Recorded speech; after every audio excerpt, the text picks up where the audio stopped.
Salutations, Queen of Shade here, and I would like to formally, cordially welcome you to Season 3 of One-on-One with the Queen of Shade.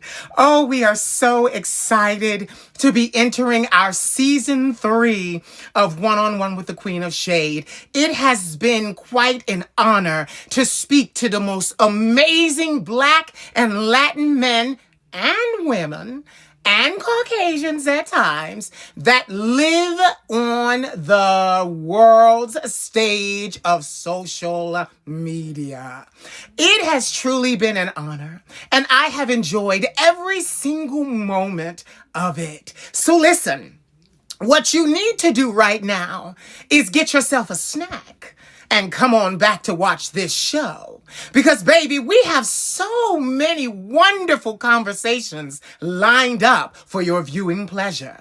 These are not interviews. These are interviews. Show us what your soul looks like. Yes, we see you on social media, but let us see your humanity behind the beauty.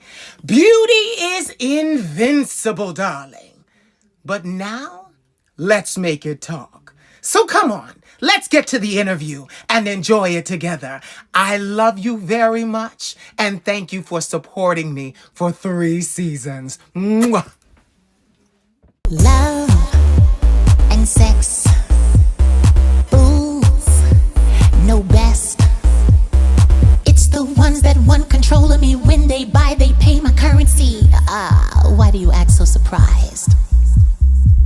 Cause I make them feel alive again. Cause I make them feel like they can win. Cause I always let the record spin. Cause I never let the party end. Cause I make them feel alive again. Cause I make them feel like they can win. Cause I always let the record spin. Cause I never let the party end. Come on into my boudoir.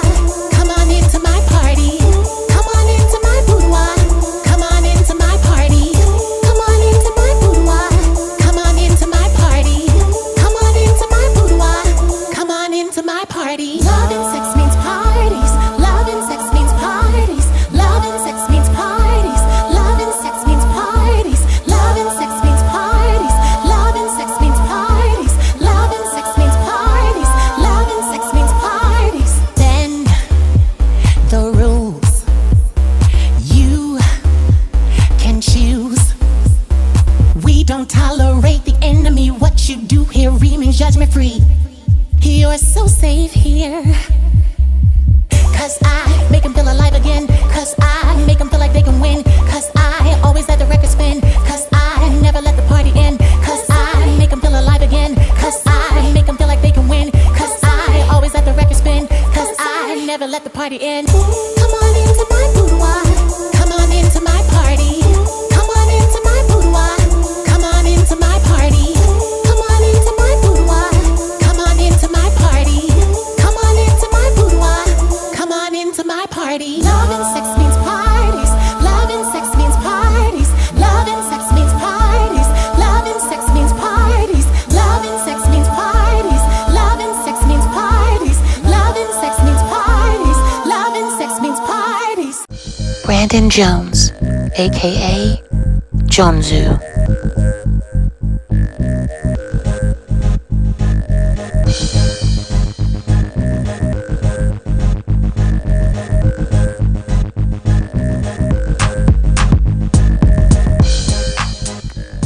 Salutations, Queen of Shade here, coming to you with a very special presentation.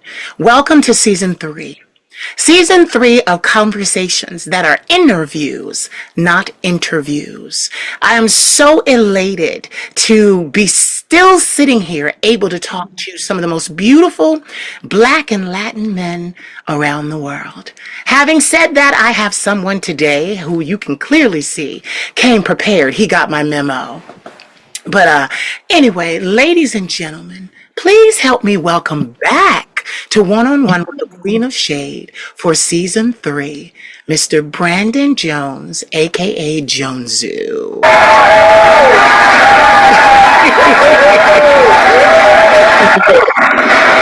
We came prepared. Oh, yeah. Hey, Hi. how are you? So good. I'm so golden. You know what?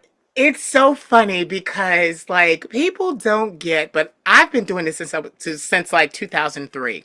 I've Mhm. always showcased the beauty of the Black and Latin man. I started with models as I was a young aspiring model at that time, and it just seemed to click. And I love when situations happen without me really having to do anything. And the reason why I'm saying that is this, I'm setting it up. So you were like, Queen, I'm running a little late today. I'll be there. Give me 20 minutes. So I'm like, no problem. But it was your reason for being late. You were like, I just left the gym. I'm running behind in the gym and I'm going to be late. And I just wanted to let everyone know that will never be a problem. Take all the time you need, come pumped, pressed, and ready to flex. I love it. Listen, my main thing is I'm never gonna lie. I'm not. So that was the honest truth. Is like, listen, I'm at the gym and I do not want to teleport. I wish I could, but yeah. Well, I'm so glad you didn't teleport because we see that your workout did you right today. Why, thank you. You're welcome. How long have you been working out, Jonzu? Pretty consistently for like say 6 years now. Yeah, yeah. You see, I used to be one of the boys like that, but what happened was in 2015 I went viral. You know this story. So it wasn't just the viral moment that kind of took my attention. I had to immediately create an LLC and run the business, and it all happened in like a whirlwind. People don't understand this or know this, but like I went viral. I have to create an LLC, and then I got funding. So Mm-hmm. it was like it happened backwards. It's what I'm trying to say. It happened backwards. But the reason I'm saying this is I used to live in the gym, literally could bench 245, no problem. And I only weigh 160.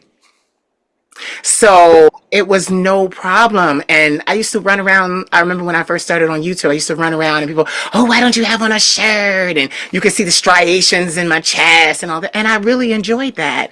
And now I am on the eve, it's September now, so I'm on the eve of my 43rd birthday, and I am just now, I know, right, right, pause for dramatic effect, 43, it's Birthday. right, thank you so much, but like, I look forward to this birthday because my company is built, and now I can return back to what I loved and also what kept me sane, which is the gym.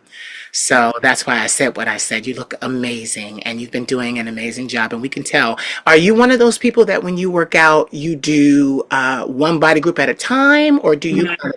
Oh, Uh, really? I do that. I do two a day usually. So I do in the morning. I'll do like body weight, yoga, Pilates, martial arts, like anything that doesn't require weights. And then at late afternoon, evening, I'll do like a weight thing, whether it's like arms or chest or legs or Wow. whatever. Wow. You Mm-hmm. know what's so crazy? I used to kind of do like the full body workout, and I worked out very fast. So I lifted very heavy for short amounts of reps. So it ripped me up like crazy. But you learn that in fashion. It ripped me up like crazy. I was still thin, and that's what I did. And I miss it. I actually stepped in the gym recently because my grandmother just had surgery, which was a success. But before that, she was going to the gym, and I stepped in there, and it's kind of funny how muscle memory remembers everything. And I just like I knew what every machine was, and it was like hello old friends. You know, like, it was like hello old friends. And I do like people don't understand, and I've been talking about this lately too, Jonzu, to not get so heavy right away, but I've been talking about the sacrifices that it takes to live your life. And this is just everybody. It's not just an entrepreneur. This is everybody. They say you make time for what's important to you, you know? So I applaud you being a beautiful man. I said, now I'm going to ask your ethnic origins in a second, but I applaud you because you're finding the time to take care of yourself. Fitness and mental health go hand in hand.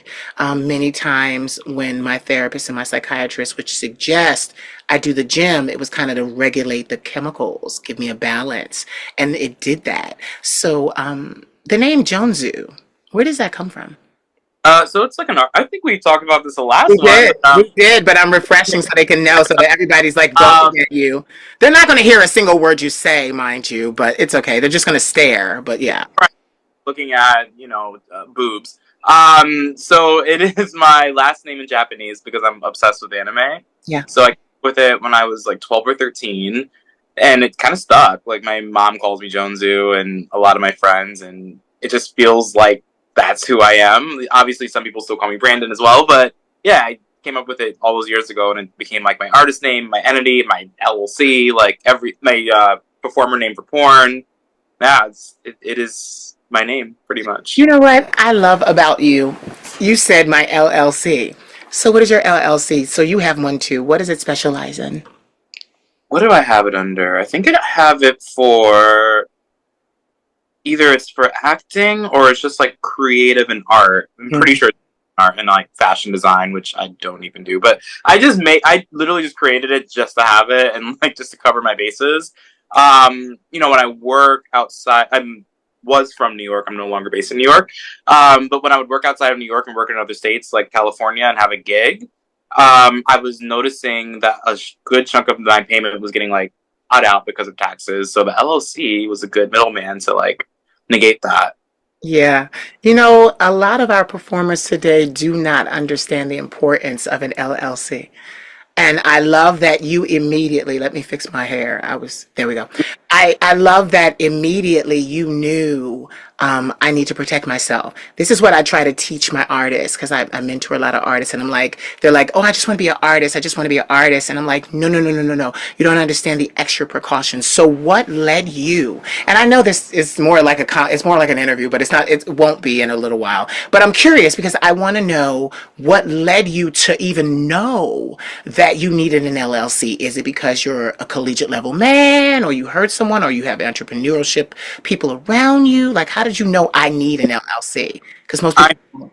I typically learn things in life by just going through some bullshit. So I unfortunately went through some bullshit. I mean the gig was amazing. It was my first big porn studio job in California, and it was for Normal, and I did I think 2 or 3 scenes in a row, Mhm. and they were all great scenes. Pay was amazing, and then when it came down to actually getting the check, the breakdown was like, oh wait, you pretty much did one of the scenes for free because of taxes. So like, it took the California state tax took a shit ton of money out. I was like, well, fuck, and so I learned that super early. I was like, fuck, nope, getting an LLC, protecting myself, getting all my coins. If I have to like pay it off under my own taxes later, fine. But I'd rather just get the money that I just earned and worked hard for up front and pay the price later. Yeah, see, that's what they don't understand about LLCs, and I'm glad you brought that up. It allows you to get your money, but it also makes you liable for the taxes. You have to pay the tax yourself. So they'll give you all your money because you're a corporate entity, but you have to then, even with my LLC, I have an accountant, but I keep the books. So, like, people don't understand that. Like, when you get the whole check, I usually put about 30%, 30 to 35% of whatever I make aside for taxes. And people don't understand that. Like, in a country where black business owners aren't exactly, I will say, favored, it behooves us to know about this kind of stuff. And I'm not going to stay there long because honestly, they need to get a book or something. Like, we're not going to give them a one-on-one no about that. But I've just stayed there long enough to realize, that you realized, oh no, I'm being taken advantage of. I need to do this. I need to take the helm of this and be in more control. And for me, that's always why I do what I do. Control and ownership. So that I applaud you again. I applaud you for even knowing that and doing that. Would you believe that it's been 3 years since we spoke? I can believe it. I can believe it. I totally can. Like, I feel like we were both not totally different, but we were different humans at the time. It was a different world, you know? Yeah. Yeah. A lot happened in 3 years. Like, It is. Yeah. and Yeah. world and government and our own personal lives. Like, it's been a wild 3 years. Yeah. 3 years ago, I got a boyfriend, dumped him 3 months I, later. I, I was also in a poly relationship at that time. Wow. So see, like I just love this because life is just lifing, like it's But just you just lifing. gotta with it, figure it out, you know? Yeah, I love it. I love it. So where are you based now? Because you said you're not in New York anymore. I'm based in Berlin. You went to Germany. I'm actually in New York right now, I but know, I back know. That's why we were able to do this. But yeah, I would have been able to do it from Germany too. But yeah, I got here 3 days ago, and before here, I was in California for a week for a porn thing that we will talk about later. But yeah, I was in California before that. But yeah, I'm now based in Berlin. I'll be back there in a few weeks. Yeah, Jonzu, Berlin. Uh, Jonzu, you hitting every box. You hitting when I tell you hitting every box. Listen, Every I'm like my bells is ringing because we're not gonna get them a one-on-one on that. I will talk to you privately about that. But I too am in the process of not completely relocating because that was what the look was going to be. Like I was going to relocate to Paris, France, but I saw that for my business, it behooved me. It's an old word, my grandmother. It behooved me to keep an office here in Philadelphia where I'm based and yeah. then just open up a satellite office or a secondary office in France. So, when I first went there 2005, I didn't know what I know now. So, I love that you just got out the country. So this is the thing. That process I will ask you privately Mm-hmm. because I want to compare notes because I Listen, my I'm process. I'm still going through the process. It's a recent move. I moved there in April. Still going through it. I'm learning something new during, and who knows? Like I might get my ass fucking deported any day now. But I'm learning, growing in the process. I feel like it's definitely character building to say the least. So yeah, Yeah. I'll let you know. You have to talk about it, and I'll let you know what I've learned and what I'm doing so far, and what not to do that I Because that's the probably yeah. thing. Like my question is, did you have citizenship? What happened that you were able to, because like we have to have visas and things. Now we got to talk about it, visas and things. So Yeah, annoyingly, like when I was married at a point in my life, and he was European, so annoyingly, if I just held it together now through the toxic bullshit, I could have had European citizenship. But yeah, no, I wasn't. Obviously, at the time, I was 22, and I was never thinking about relocating to Europe. So yeah, um, yeah, I'm just figuring it out. So what I'm doing now is trying to figure out residency in Germany and doing all the paperwork, all the bullshit, all the things, just learning as I go. so this is my question. Now I don't want you to incriminate yourself, so don't incriminate yourself. I don't give a fuck. So it wasn't. So okay. So did you get a visa initially to go, or did you just get up and go? But as an American, you don't need one in general. Like you don't need a visa to go to Europe, and you're allowed to stay for 3 months out of 6 months. That's the rule. So during the 3 months, if you're like, I really want to live in this city of the whatever country, you got to figure your shit out during the 3 months and make it work. Unfortunately for me, things didn't quite work out that way, and so again, this is why I'm like learning as I'm going and I'm making things work. I wanted to, but with my personal situation, it just didn't quite work out that way, and also Europeans in general are a bit lax with communication and like they do a lot of things offline. Like they like mailing things and like paperwork, physical paperwork. They don't like to like actually just like have a form online you could like fill out. So there's a lot of trips back and forth to offices. This is. I'm having a full circle moment. I'm having a surreal moment. But it's crazy because you're right. As an American, we are allowed to travel. And Mm-hmm. you That's figure the it out. one great thing about annoying. That's the one great thing about being an American, I guess. It's like we do the American passport by and large. It's like gold. Like it gets you kind Current. of It everywhere. literally is currency. It's Yeah. literally currency. Yeah, I stayed. Oh, get this.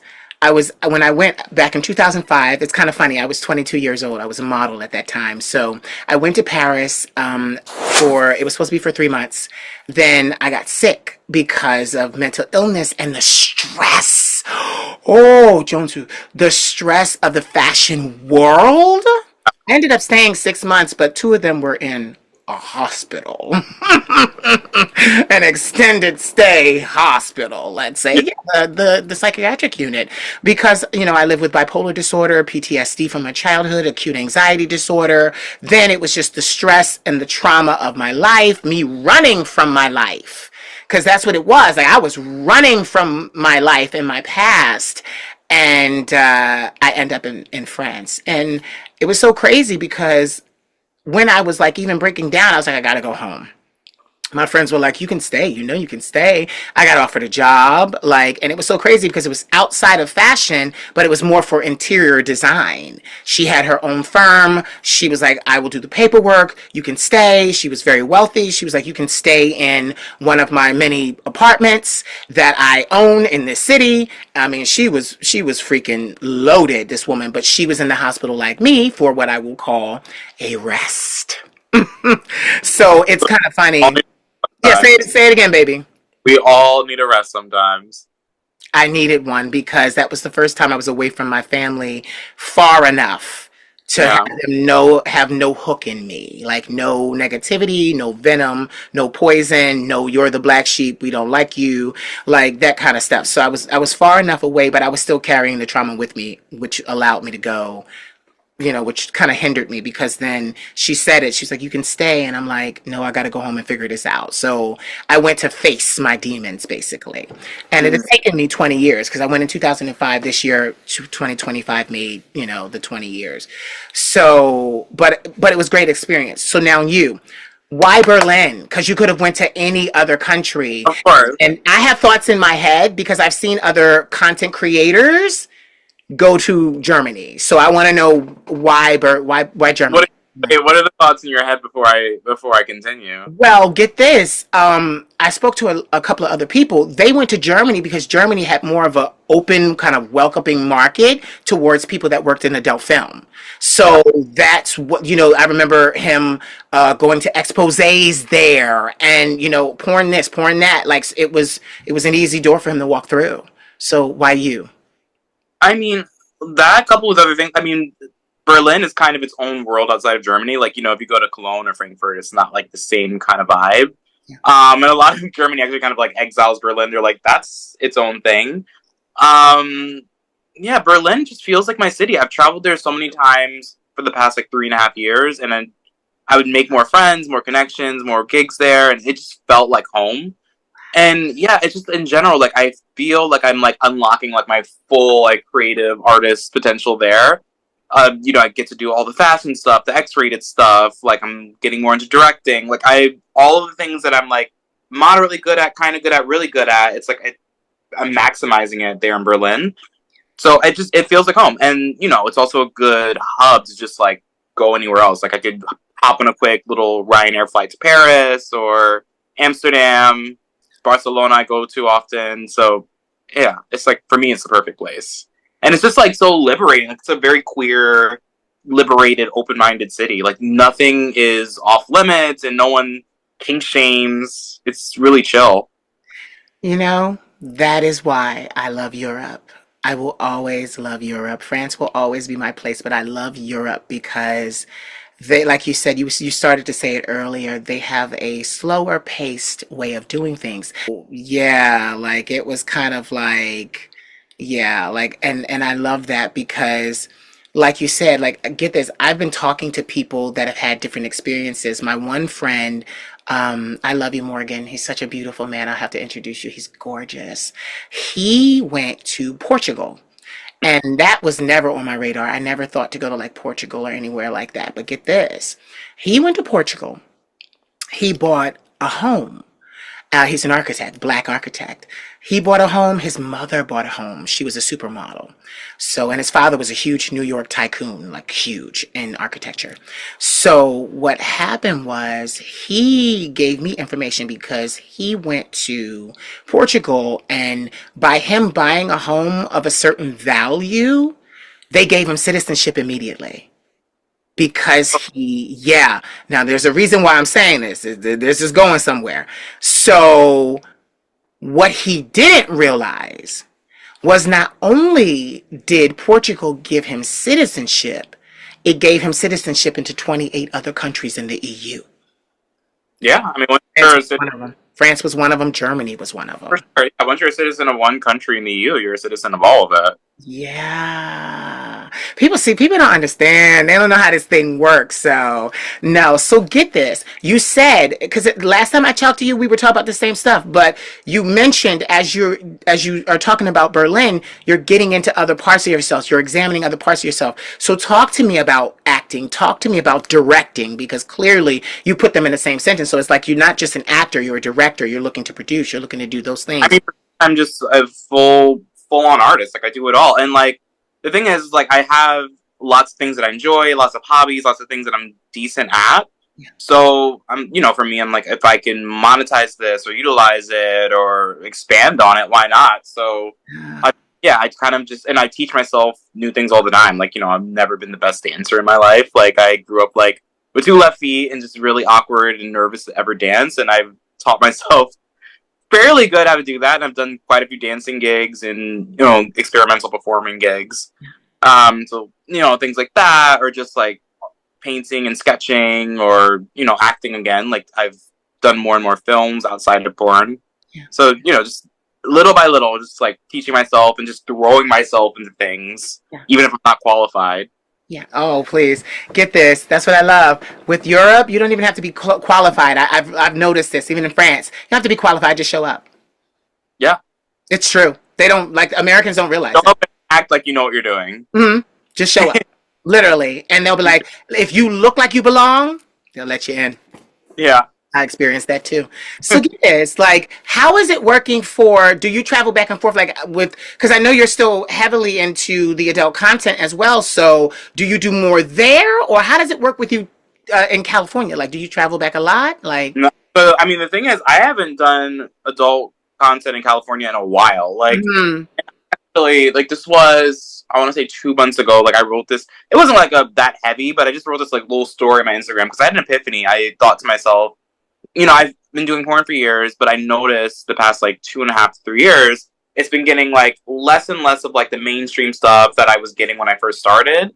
I guess you kind of phase out in the gay porn industry a little bit, and when you've done enough films, they're like, all right, we've used you enough. And they just throw you to the lines then. Um, so I felt like maybe I was like, kind of phasing out, and I was, by and large doing more of just like the artsy or queer stuff, which I love, and that's what I really want to do. But I came to the epiphany. I was like, well, why am I still trying to get stuff with these mainstream and bigger studios if one, it seems like they don't want me, and two, they don't really align with who I am as a person. Like I don't befriend, or even my personal friends are like these like normative muscle queens that go to circuit parties. Like that's not the people I want to be around, nor the people I really hang out with. yeah. Why have I been craving their approval and validation for so long? Like why do I care so much about what they think? Why do I want them to like me? Like why does it matter? And why have I been catering to that? Like, I do some of these shoots too that, they look good and I'm like showing off my body and everything, but that's not really my aesthetic. Like it's usually, my aesthetic personally is more artsy and avant-garde. So I came to that epiphany. I was like, well, if I don't care about these things, like I should stop chasing it. Just truly stop chasing it. I said this, and then 2 days later, a big studio that I will not name because it's done, it's happening, but I'm not going to say, hit me up. Like, oh, we're doing this really cool movie. We've been thinking about you for the role, and we want you for it. Like an idiot, I said yes. So hopped on a plane and went to California to do this particular gig in this project. Wow, congratulations. Thank you. So happy for you. And I was actually because I do these monologues before. I'm famous for them. So I do these monologues before I sit down with my beautiful guest. And I was saying the same thing. I was saying, entrepreneurship allowed me to no longer have a shelf life. Yeah. Like, because clearly, I mean, look at you. You are clearly not past your prime. I mean, whatever you want. I mean, Like yeah. exactly, like you're not past your prime. You're in excellent condition and shape. You value yourself. You value what you do. You show up to give 110%, and it's like, and you still can't get work. So I was like, you know what? I love being an entrepreneur because I don't have a shelf life. I Yeah. can do it as long as I want to do it. Mm-hmm. So, like, as far as acting in Berlin, Because you said you already got these projects, you're leaning more towards more of the acting, actual film, and different things like that. Do you find it hard to cast? I mean, do you speak the language? I mean, most of the time, a lot of the I mean, everything that I've been getting has been English, and the thing is, most like bigger European cities, like that is the I guess common language is English because it's people from other countries visiting, so that's like the common like the middleman is English. So yeah, like all of the projects I've gotten so far, like that's not it has not been an issue at all. Wow. See, people think You need to learn German too. lying.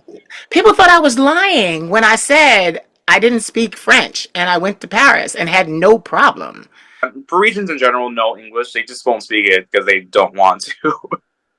Yeah. They're Yeah. they're very snooty. Mm-hmm. They're In snooty. Paris and the rest of France, like most people from France, are actually really nice and Yeah. really cool. Yeah, they're a little snooty about their language. But Mm-hmm. you know what's so funny? Anytime I've ever heard someone tell me that I needed to speak French, they spoke French from a colony or somewhere. They weren't from the actual city of Paris. Because I remember when I was there, I sing Jonzu, so I turned around and I was there and I was doing something and I was singing and I said, do you guys need to hear this in French? And they were like, and I mean, these were French people born and raised, and they were like, oh no, you must sing in English. Like, it was a huge thing for them. And I was like, really? They were like, yes, we sing in English. Like, I mean, it was a huge dramatic, like, response. It was like, sing in English. We understand it better. Like, sing. And I'm like, wow. I was like, wow. So yeah, like I'm glad that that is the case. So like, God, I haven't seen you in a long time. I'm trying to like remember, Yeah. but like I haven't seen you in a long time. But it's good to see you. It's good to lay eyes on you, and let me just say, hear you thriving and doing your own thing. That is so important, Jonzu, because people, how do I say this without offending people? You can have an entire career where you make someone else wealthy and not Yep. yourself. Mm-hmm. It's even what you're saying, what I'm saying, we're not out for that. That's not the model we're pursuing. We're pursuing, and I love it because both of us, I can hear it. We would gladly do our art for free, but we have to make a living. You know, Yeah. so it's like, no, you're going to pay us, but we would gladly do this to do this because this is who we are. Tell me, so as an artist, you said you do a little bit of everything, so or you do everything, not a little bit of everything. You said I do everything. So does that extend to like performance art, like singing and stuff like that? Not yet. I mean, I have the ability to do that. I just have, weirdly enough, it's like I can, because I've done like live sex shows where I'm like having sex on stage. I've done, live performance in general, but and acting and everything else. But for some reason, getting on a mic and just singing in front of a crowd of people scares the shit out of me. I don't know why. So maybe that's like the next thing I eventually just have to like just do it, just to do it, say I did it. We'll see. We'll see. I used to do choir back in the day, like when I was a kid. So I've done it, like even in that setting. I guess because you're surrounded with other people, so it's fine. And like I would be the bitch to like do the most within the group setting, like it. Yeah, but me by myself on stage, it just scares me, like to sing in front of people. But I also am not the best public speaker either. So that's another thing that I'm like working through. To You know what's so funny? So then you know what you do? Because I'm the same way as you, and I'm a singer. I'm the same way as you. So get this: what you do is you don't go on stage by yourself. You have dancers. You have people that are around you. You create your own community for the stage. That's how you do it. Because that's how I do it. Like, because I'm. People would never realize, like, believe or realize. I don't like live performance, and I can sing, Jonzu. I can sing, like I can sing live with no problem. But it's Mhm. just the whole publicness of it all. Like, Yeah. the, And the, I mean, I'm sure you might be the same as me. Like, I can be a bit of a perfectionist. So I hear one bad note, I'm like, I fucked it up, and then the rest of the song just goes downhill. So, yeah, I hate it too because when you hear the note, you're fine. Your mind went shit, and so now you got to try to save every note behind it. Yeah. Like, don't let this snowball. I got to recover. And I've learned to recover, but like you said, I've been singing for 33 years. So yeah, I started singing in choir too 33 years ago. So I the will say, voice is not the issue. It's, yeah, yeah. the time I sing my best is when I'm really fucked up. Which it's Mhm. like that makes sense. It's like, yeah, I gotta. If I have less inhibitions and I have less of a fuck to give. So if there's a bad note there, it's just gonna in general sound good because I'm not thinking about it. I'm just singing for fun. You know what you do? Okay, so I'm gonna do like what my vocal coach does. So so you know that about yourself. You know that when you are inebriated or drunk as fuck, like you said, um, you can let go of your center. So now you have to find out how you can let go of your center and be sober. I know. Yeah, that's because Usually, that's what yeah. because I do so much yoga and I meditate every day. So like generally, I'm good with that. I'm getting better. I'm getting better with it. Eventually, I'll have to figure it out, and maybe we'll have some semblance of a singing career before we turn 40. Who the fuck knows? Guess what? Even if it's after 40, you can have Even if it's after 40, there's no limit on this. get this, especially in Europe. Yeah. See, America goes 22, 23, and that's it. Europe goes, can you sing? That's what Europe goes. You can sing? Come here. Hmm. Like, because ironically, ironically, my album, one of my first, like my debut album, did over 5 million streams in Europe. My song Stoic, um, I got a they wrote exposés on me and like the London Examiner and things like that. But literally, I was over 40. Like I was over 40, and it was really like it was huge because I started getting all this like paperwork and stuff like that, and I freaked out and called my lawyer. But he was like, "You're mainstream in Europe. You're mainstream." He was like, "You have to keep singing. You're mainstream." And over here, it's like nobody really. If you don't follow me, you don't know. Hmm. Yeah, so I just love the fact that Europe is centering this conversation because I look at the EU as freedom, I even mean, though we talk about.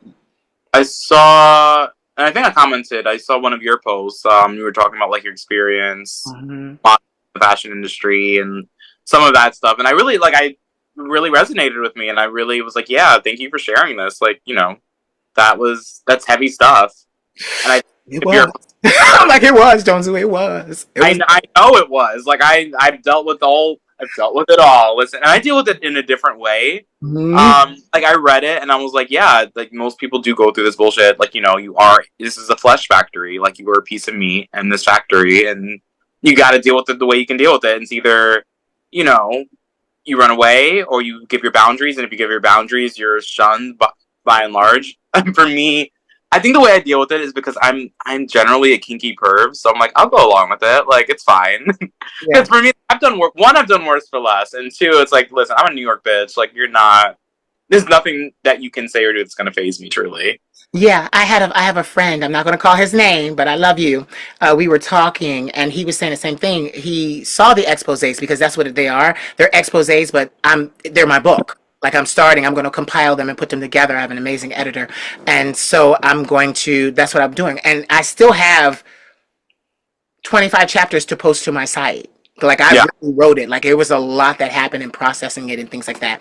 But I love that even he said it. Because I was the one that walked away.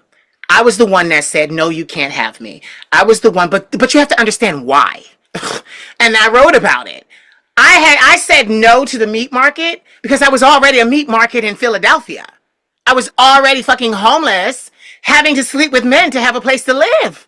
Hmm. I wasn't about to make a career for the rest of my life in France. Like I was like, oh no, girl, I seen this book already. Seen the movie, got the T-shirt, like literally signed autograph copy. Like I was not about to go for the rest of my life. Like I was like, this is how I freaked out. This is what you're seeing. This is the real freak out because that's exactly. I literally could see that day. I was like, oh hell no, like no, like no. I was like, we did that to get here.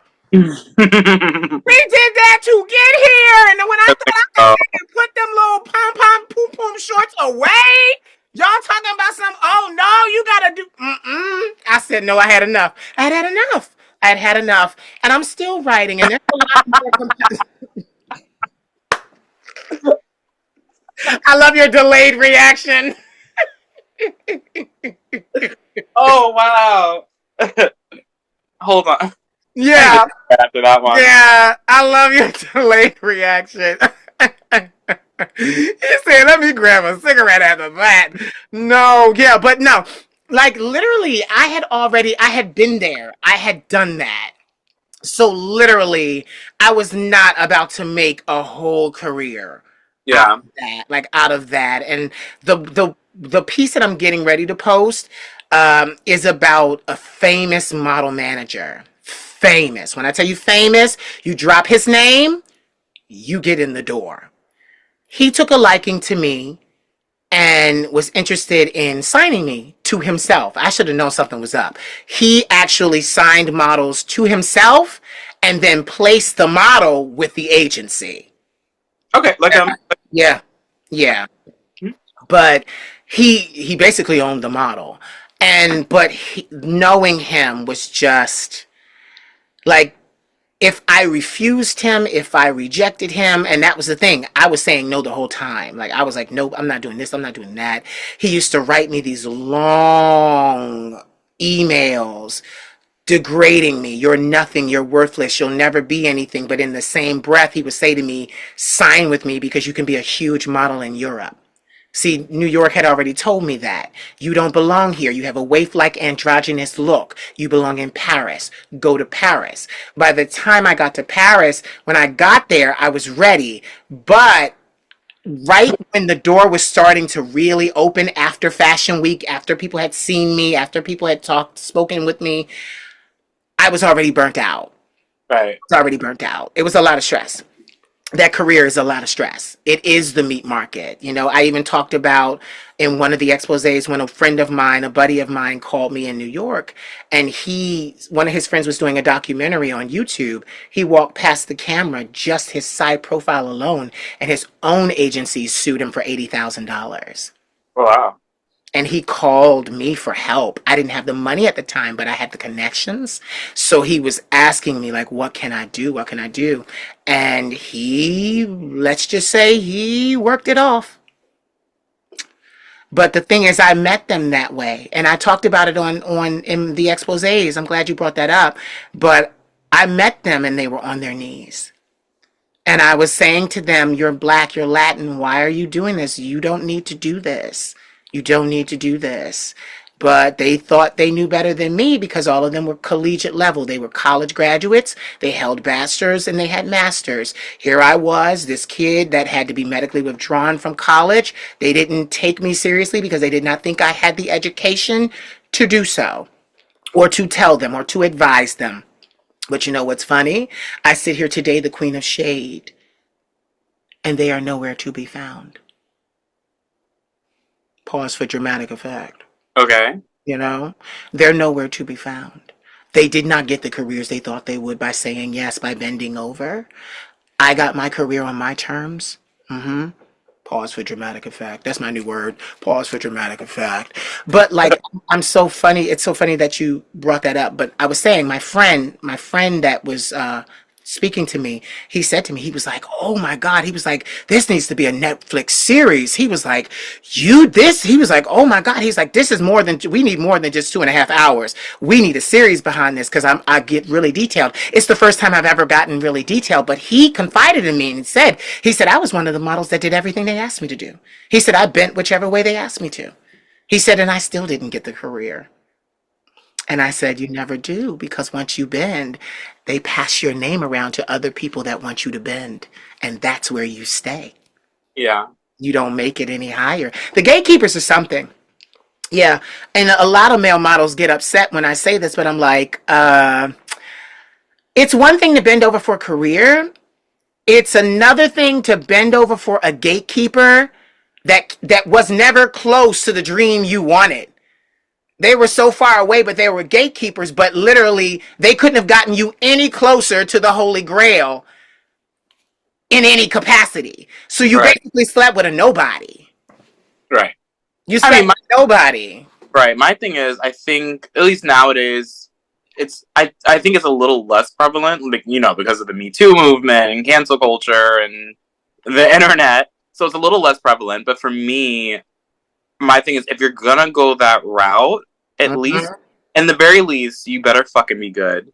So for me, I I'm good at what I do. Like, if you put me in front of the camera, I close the house down. So I'm like, Mhm. I suck a dick to get onto that, mood board. I'll do it. I don't give a fuck. I've done worse for less, and I'm a slut. So it's like whatever. Like, it literally it does nothing for me. It doesn't. I don't even think about it. And like for me, it's like I treat life like a board game. So like it's like a little game for me. It's like, listen, I'll play the game. I'll play chess over here and suck this old man's dick. Make him think that he's on top. It's fun for me. Jonzu, I love you because this is what I'm not out to do. I am not out to condemn the ones that bent. I'm not out to do that. So I'm Mm-hmm. glad that you said that. I'm glad that you said, fuck it, I'll do it. Like you're like, I'll do it. I'll do it. Again, I'm a New York bitch. Yeah, Like, he's like, bitch, I'll do it. Whatever. Him, like, but I love that mentality too, because that's a go-getter. It's a go-getter. It's a go-getter. You can't be upset that, oh, okay, we're not in Chelsea anymore or Soho anymore. We in Bronx. Go-getter's a go-getter everywhere. okay. A go-getter everywhere. And listen, So we do it. We do it. Here in New York, and we do it in Paris. We do it in like do what you got to do. For me, it's like do what you got to do, and sometimes if you're the spidey senses are tingling, it's like this is not the situation. This is a bad situation, bad vibes, bad person. It's not going to lead to anywhere. I will know, but by and large, I'm like, will point A get to point B? Yes. Is it morally ambiguous? Probably. Will I do it? Okay, fine. I love how you said it's morally ambiguous. That's the thing too. Like, get it, Jonzu. I am out to let the world know that sex work is real work. Oh my God. Even me, I literally, so get it, the survival sex, sleeping with men to get a place, I obviously did it. I obviously did it. But even when I became a phone sex agent and I was impersonating a female for 2 years of my life, like there was a power in controlling men that I really liked. There was a power in literally, I'm not going to sugarcoat it here. I'm going to say it. And I've never let go of that power. There's a power in leading a man around by his dick, by the tip of his dick. There's a power in it. And I'm glad that you say that because, people say to me, Queen, well, if it was going to get you what you wanted, would you have done it? And, I'm glad that you said you would have because the truth of the matter is, what's so crazy? If I wasn't homeless in Philadelphia, if I wasn't already sleeping with men for scraps, I might have been open to it. Because I had somebody say to me one time, he was straight. Now, mind you, he was straight. I'm giving the Mm-hmm. pause for dramatic effect here.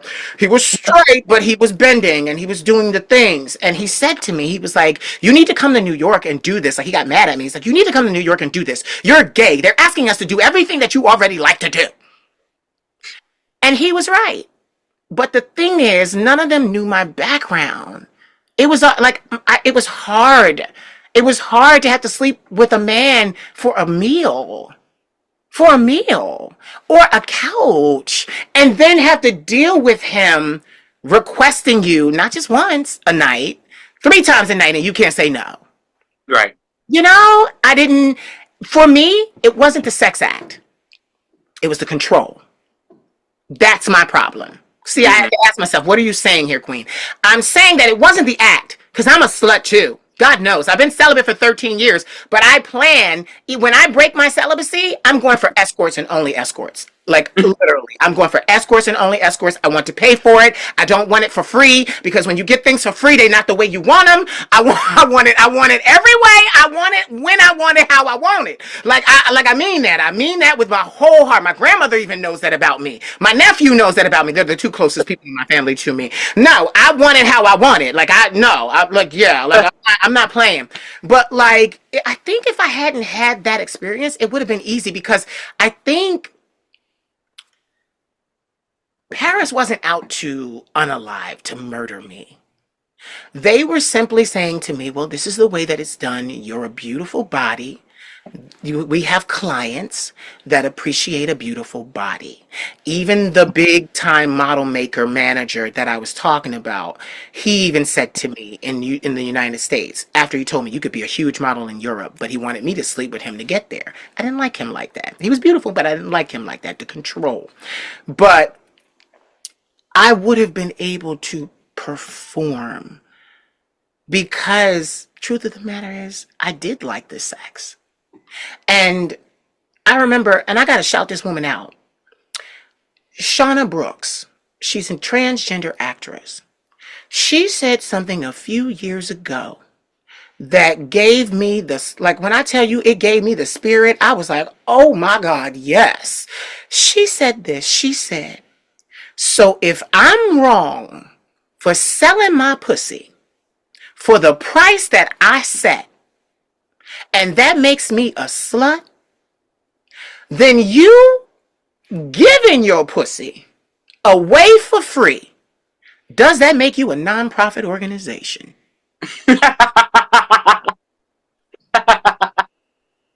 Honey, when I tell you those words have never left my mind. Bitch, listen, I will never be a nonprofit organization. Never. We will only be for profit. And it's funny because, it's funny that I'm talking about my body, but even with the escorts, like, listen here now, listen here. I want to do the things, but I've worked to a position that I'm in control. That's all it is with me. Everybody's like, oh, is she a saint? Fuck no, she's not a saint. She just wants to be in control of everything she eats, everything she shits, everything she says, everything she does. I just need to own it.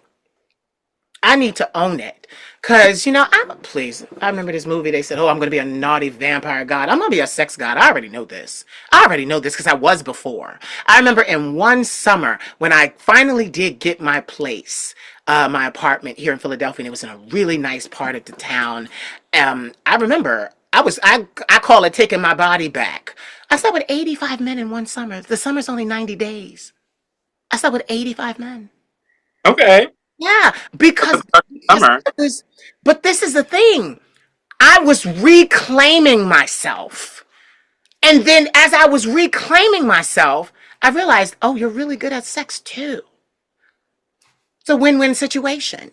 Mm-hmm. Like that's why I'm so like keen on getting my beautiful Black and Latin men to come to this camera and share their true nature, because the person that condemns you for anything you do is the person that condemns me for anything I do. I did this expose one time where I said, we're all doing it. It doesn't matter who you are. We're all doing it. And they said, how so? I said, look at celebrities. If a celebrity wasn't a celebrity, wasn't world famous and wealthy, they wouldn't marry the wife that they have. They would have never had access to her. So basically, baby, you purchased her. And people was like, oh, you can't say that, queen. Da, da, da. Your lifestyle purchased a better quality spouse. That is the truth. That is a fact and not a motherfucking opinion. And people don't realize that. They say, oh, well, no, that's not true. You can find love. No, you can't. Coin. I realize that about this world. Anything that I want, I got to pay for because it comes to me better. It doesn't procrastinate. It doesn't tell me, give me 5 minutes. It says, oh, I'll be right there right now. Right now, you need me right now? I'm there right now. So, I love it that we're talking about this. It's so crazy because I didn't even mean to get caught up in the expose, but it is. It's a tell-all expose, and it's more. It's coming. It's steamy. It's a lot more coming on, because I'm doing from 2005 to 2025. I'm only at the end of 2007. We haven't even gotten into the phone sex fantasy phase, because that's when I slept with the guys.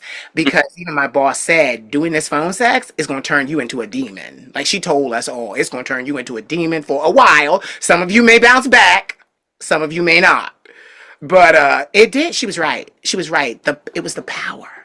The power of being able to get exactly what you wanted, to not being handed the short end of a stick. See, for me, I don't want to go through a gatekeeper.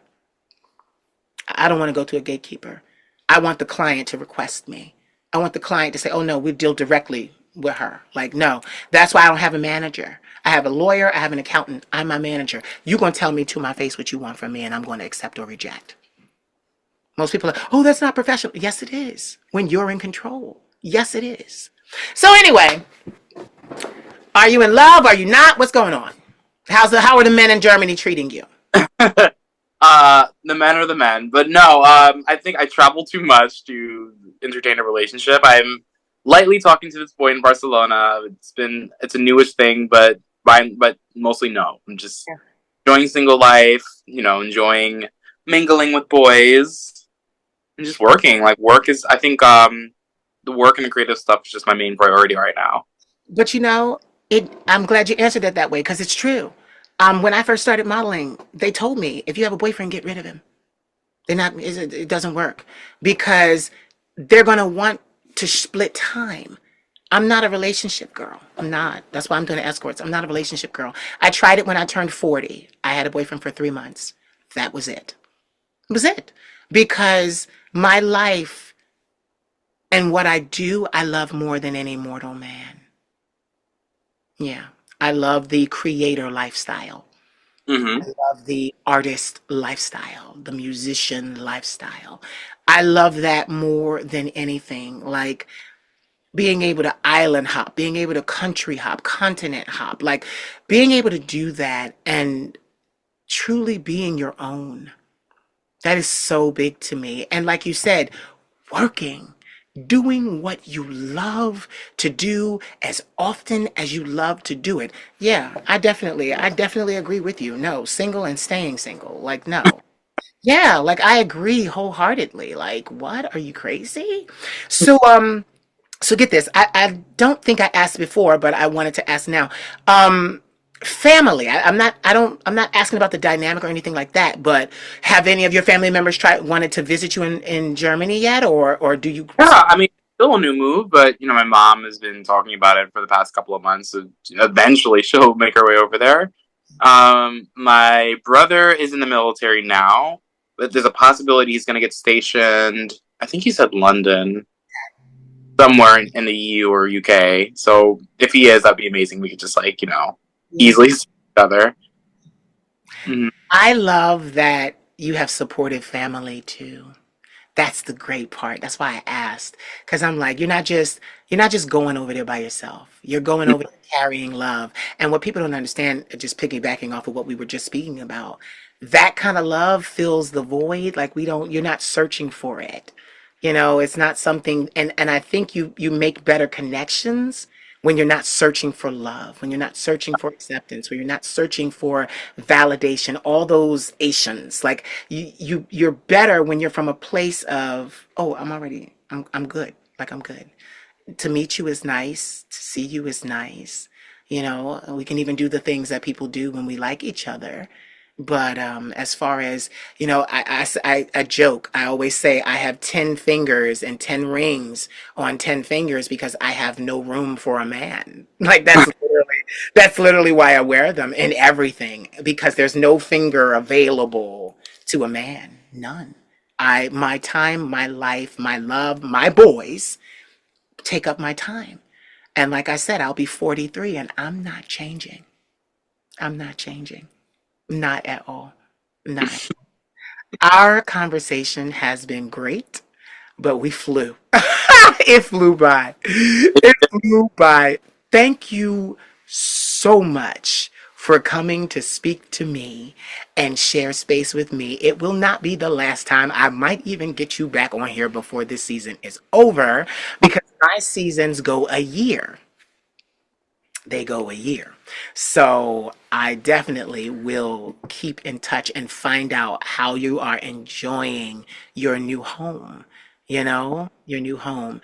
Before I, do my wrapping up, how's the food?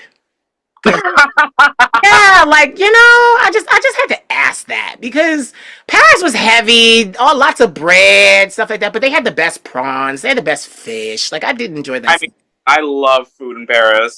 Berlin, it's not the worst. Like, listen, like I feel like coming from New York, we have everything, and it's Yeah. all really fucking good. Like, Yeah. Berlin, like you can't go wrong with Asian food. Asian food, by and large, is gonna be like I eat a lot of Vietnamese, a lot of sushi. Sushi, the sushi can be questionable sometimes.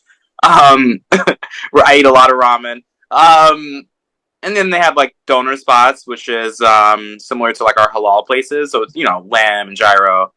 I'm not obsessed with like actual German food, like currywurst, things like that. But that's a thing. Yeah. Pizza, I hate pizza. I hate pizza actually in all of Europe. Period. Too. It's nasty. Even pizza Isn't from it crazy that it originated there? I like pizza even from Italy. I'm like, what is this? Like, I need me a good old greasy $1 slice. Yeah. Yeah. Like, that is what I need. I remember those $1 slices, honey. Ah, In between go-sees in New York and not having much money, I need them. And that pizza. Oh, you're gonna make me order a pizza today. No, that pizza was everything. I really did enjoy it. And that brings up something too. I love that we're speaking because artistry, the grind of it all is fun. That's the best part of it. mm-hmm. Like it's no longer the destination anymore. It's the journey that we're on. And I love that you are on this journey now. And And for me, it's like I literally treat life, and especially like my work and creative stuff, like a video game. So I do this thing, and I've been doing it since 18, where I like write this list. And I think a lot of people that are artistic do this, where I write a list of just my goals for the next 6 months and the next year. And sometimes I'll get to some of the things in the list, other times not really. But what's been really fun, I think, one, the move, and two, chopping off all my hair really helps. But the past like 4 months alone, like I've just been like crossing off all this stuff off my list that I created like a year ago, and it feels just fulfilling just to cross things off. Like I left a list here in New York in my old apartment. I'm like subleasing it to my best friend, so I went actually yesterday, looked at the list again, and I was like, oh shit, I can like cross this off, cross that off. It's like I literally went from like level 3 to like level 10, and so I have, I don't know, 20 more levels to go until I could figure out something else interesting to do in my 40s or something. you know what? You beat me to it. I wanted to say that I love your new hairstyle. I love it. I love the short hairstyle. It accentuates that beautiful face that you have. And I said I was going to ask you about ethnicities. What's up in there? Because like you just have such a beautiful presence. What is that? Is it just good old American black, or is I it? think that's my soul, girl. That's my soul. Yeah, good old But American black. I'm American, born here. My parents are from the Caribbean, so my mom is from Jamaica. My dad's from Trinidad. Yeah. Oh, so you really do have that island blood up in there. That's why it's gorgeous. That's why it's gorgeous. Yeah. But good old American black. I love that too. Mm-hmm. Oh my God. So listen, it was an honor to sit down and talk with you and literally just connect. So, season one, season two, I always had a closing remark. I always asked a question, got my guests to um, give me some kind of closing remark. But season three is a little different. I am focused this season on the humanity of beauty, but also the beauty. So I like to say beauty is invincible. Now let's make it talk. That's one of my taglines for the show this season. So I want to say to you, or I want to ask you, what is the definition of beauty for you? What defines beauty for you? Originality. Yeah. Yeah. Mm-hmm. Yeah. One word. He gave one word. Originality. Don't go away. Ladies and gentlemen, you have had the pleasure of sitting with me and enjoying the vocal stylings of Mr. Brandon Jones, aka Jonzu.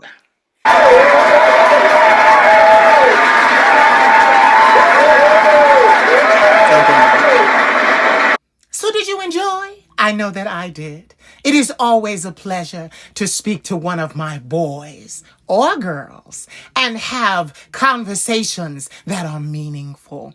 I hope that this conversation gave you a few nuggets that you could take into your own life, activate, and get changes and results for the better. So listen. If you haven't hit the subscribe button yet, you might want to do that. Subscribe to my YouTube channel, The Queen of Shade. And then after you do that, you need to go to my main page, scroll down to season 1 and 2, and watch them both. I love you. And I do this because it is an amazing opportunity to bring humanity to some of the most beautiful people in the world that you've never really heard speak beyond just a few segments on social media. Conversation is important. Back and forth, the dialogue, networking. It's how we all get anywhere in life. Trust me, baby. If you're not networking, you might as well start, because I guarantee you, networking will get you further than any money exchange ever could. As I said, I love you. And remember, I am the Queen of Shade. That is a fact and not a mother opinion. Mwah.